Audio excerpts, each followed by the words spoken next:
held back, but it had to be shared. Can you share? Yes, I'm here to give my testimony on what Papa and Mama had said about me. It's about the debt, because everybody's here. Papa been saying this year gonna be a lot of debt canceled. A lot of student loan gonna be canceled. So I am here to testify about that. Well, tell us more about your story. What happened to you, and what the prophecy that was said to you, and what happened to you? If you could share that with the people. So the prophecy, as everybody know, when I came in this church, nobody knew me. So Papa prophesied that I was going through a lot of things, a lot of spiritual things. I had a business that couldn't work, but over here, while I'm here, he said there was a hand over my business. That's why I couldn't go through. And God helped him move the hand, whatever was there. And he says that there was a lot of things, like my life was going to get better. And then a lot of debt was going to be canceled. And then here I am. And then I'm here to prophesy, to say about that. Well, tell us, what happened? What caused for that prophecy to happen? What was your story concerning this debt? Share that. So the story was, since I had the business, it couldn't work. So the business, I did it on my house. So now, since it couldn't happen, it was canceled, but the debt was there. What kind of business was it? It was assisted living, taking care of elderly people. Okay. But for some reason, it wouldn't work. So every time I have one patient, and then it never works. So, we don't know why. So you would have one patient, but sometimes when you're trying to get another client, it would never, the deal would never go back. Never go forward. The deal never go back. So when I was praying, one time I had 5 patients at the same time. And like in 2 days, I don't know what happened. They just disappeared. They disappeared. Nobody knows what happened to them. Nobody knows. It's like I had to send them to the hospital. Their family come get them. I mean, no explanation. Wow. So now that you were saying how you had opened up a business, and it was for assisted living. You had a few people, you tried clients to come in, but then for some reason, every time they came, they were gone. They were gone. So how did that affect you? It affects me because what happened is, I had my fidelity money, all my financial went to the business, so you still have to pay for everything, employee, everything. So bill out, climbing up, you don't have no patience. So you're saying that all the funds that you had saved up went towards the business. Everything went to the business. My God. Not only all my funds went to the business, I had to get loan, I had to get credit card. That's where the problem started. So now, how about your house? My house was in danger. Now that the business closed, since I did the business in the house, now my creditor, my God, yeah, they want the house. They want the house. So my life was bad. They want the house. So now I have to go. I'm working towards the courthouse. They want to get my house to get the loan paid. So what did you do? Because now you're saying that you use your house as a source for the business, yes, for the assisted living. Yes. But then everything was going downhill after you used all your resources for this business. After all my resources. So now you're stuck in a pickle because money's not coming in. Money not coming in. I try to get help. The help that they give me is gone too. But what was your occupation before that? I'm a nurse. So you were a nurse, but that wasn't helping the situation? It didn't happen. I mean, I work hard, but it wasn't happening. Now, for those of you that don't know, it's normal for a nurse to make between at least 90K to 200K? Yeah, after COVID, yes, those things happening. My God, and you were still not able to cover the bills for the business. I couldn't. My God. So what happened? Did you get to a lawyer concerning this? So no matter what I do, it wasn't adding up. So when I listened to Papa praying, he's saying that some people, even though you need prayer, you have to do what you're supposed to do. So I'm listening to the prayer, and I'm like, okay, while I'm here, I cannot do anything. I cannot pay them, so let me get a lawyer. So when I went to the lawyer said, oh my God, that's a lot of debt. So I think you're going to lose the house. So if you were to say, how much, let's say, because there was a lot of debt, how many stuff, what did the lawyer say to you actually before we get to the debt part? When we went to the lawyer, when she was preparing my bills or my problem, she shook her head. She said, I don't see how we're going to get through it. This is your lawyer. That's my lawyer.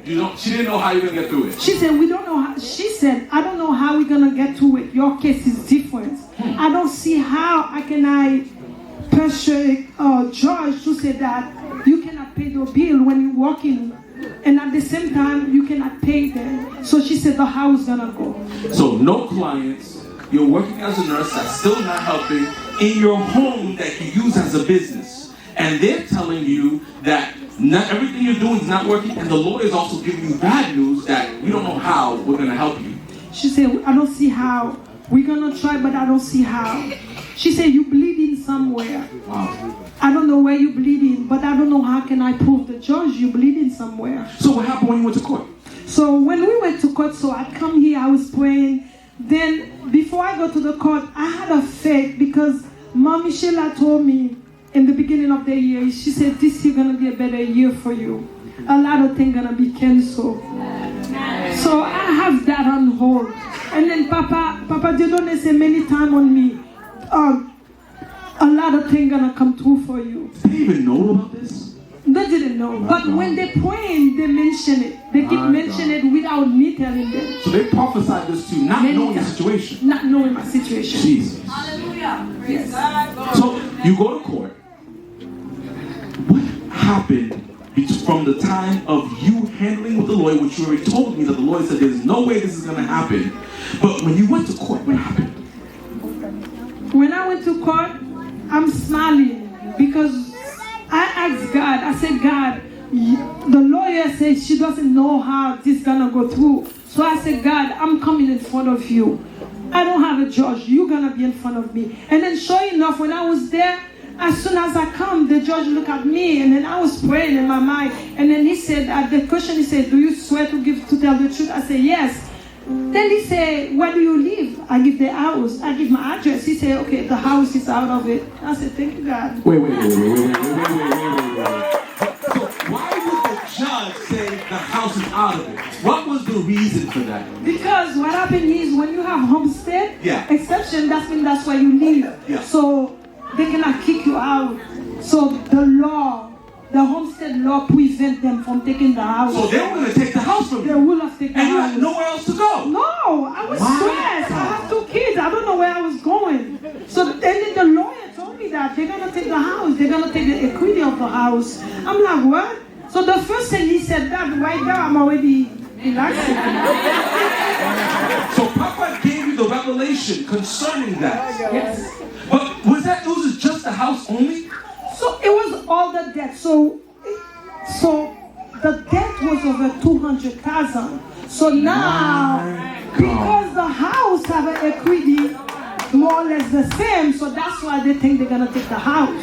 So the debt was over $2,000, $200,000. 200. But was there a debt was there another debt that was around like 12,000? Was that added? Okay, this one I'm so happy to say because Mama said that there's a lot of student loan that's gonna be canceled, and then I have $12,000 student loan that become a part of it too. This is gone.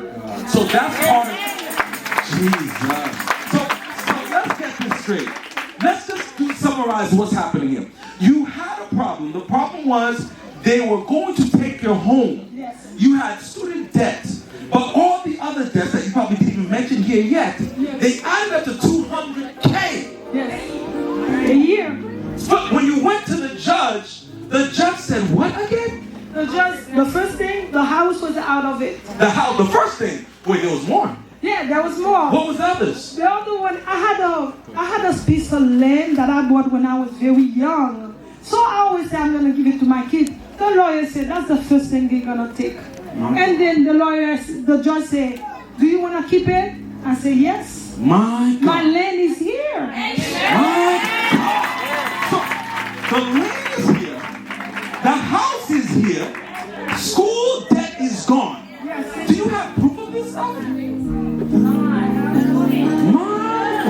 Let me help you hold on.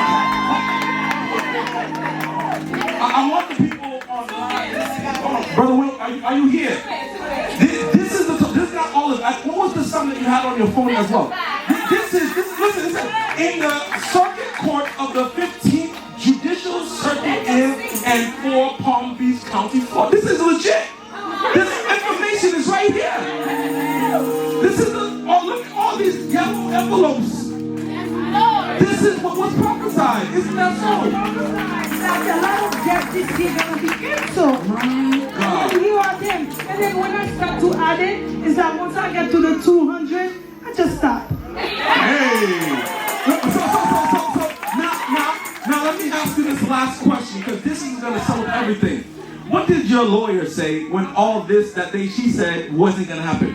When she said, I said, my God did it. She said, even me, I was praying. Wait. The same lawyer that said, none of this is going to go through, said, even me, I was praying. Somebody said, my friend of me, I hope you can help me. My God. Somebody give a call. Look, what is the lesson you learned from all of this that you can tell the people today and on social media? What I said, listen to your spiritual father. When they prophesy thing on you, you have to, don't take it for granted. You have to meditate on it. Meditate on it. What I did also to build my faith, I will listen. I'm listening all to the Bible study. I'm listening and listening. Come on, somebody. Make sure you tap in tonight. Make sure you tap in tonight. Thank you so much. Not only that, it's been about a long time I've been applying for job. No matter what I do, the application from my part is complete. Whenever I call, they always say it's not complete. It's been 2 years like that. My God. And now I apply for a job, I just got a new job. Jesus.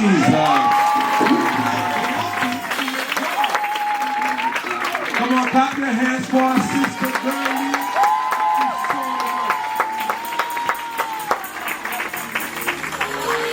Somebody tap into this tonight. Tap into this tonight. Come on, I hope y'all.